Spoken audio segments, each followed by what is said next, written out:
চাঁদাবাজদের হুঁশিয়ারি করে ছাত্রদলের নেতাকর্মীদের মাইকিং।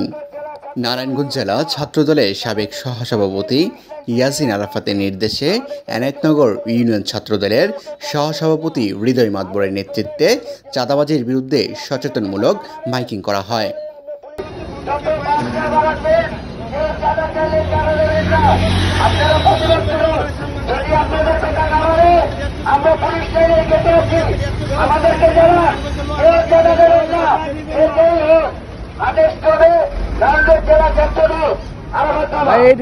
এনায়েতনগর ইউনিয়ন ছাত্রদলের সহসভাপতি হৃদয় মাতবর জানান, ফতুল্লার পুলিশ লাইনে পরিবহন সেক্টরে কিছু অসাধু চক্ররা চাঁদাবাজি করছিল।